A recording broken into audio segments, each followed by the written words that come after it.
জাতীয় নির্বাচনকে প্রশ্নবিদ্ধ করতেই গণভোট ও নির্বাচন একই দিনে করার অপচেষ্টা করছে একটি দল, এমন মন্তব্য করেছেন জামায়াতে ইসলামের সহকারী সেক্রেটারি মাওলানা রফিকুল ইসলাম খান। বায়তুল মোকাররমের উত্তর গেটে সমাবেশে তিনি বলেন, নভেম্বরের মধ্যে গণভোট করতে হবে, আর নির্বাচনের আগেই পিআরের দাবি মেনে জুলাই সনদের আইনি ভিত্তি দেওয়ার আহ্বান জানিয়েছে ইসলামী আন্দোলন। প্রশাসনে দলীয়করণের প্রতিবাদ ও সর্বস্তরের লেভেল প্লেইং ফিল্ড নিশ্চিত করার দাবিতে বায়তুল মোকাররমের উত্তর গেটে সমাবেশ করে জামায়াত ইসলামী। সমাবেশে জামায়াত নেতারা বলেন, দেশের মানুষ গণভোট ছাড়া নির্বাচন হতে দেবে না। দলীয়করণের বিষয়ে সরকারকে সতর্ক হওয়ার আহ্বান জানান তারা।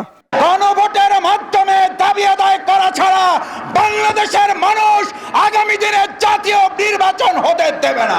প্রধান অতিথির বক্তব্যে রফিকুল ইসলাম খান, বান্ডেল থাকলে প্রতি সেনমানিতে টাকা বাঁচবে। বিকাশ সেনমানি বান্ডেল কিনে জিতুন প্রতি লেনদেনে। বলেন, জাতীয় নির্বাচনকে প্রশ্নবিদ্ধ করতেই গণভোট ও নির্বাচন একই দিনে করার অপচেষ্টা করা হচ্ছে।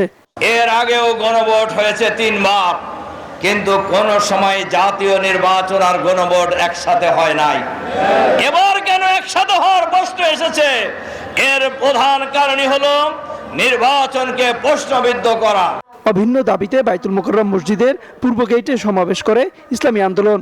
বক্তারা বলেন, সরকারকে জনগণের ভাষা বুঝতে হবে। জুলাই সনদের আইনি ভিত্তি না দিয়ে কোন নির্বাচন বাংলাদেশের জনগণ মানবে না। ভোটের দিন যদি কোনো ভোট হয়, তখন এই ভোটেরও কোনো মূল্য থাকে না।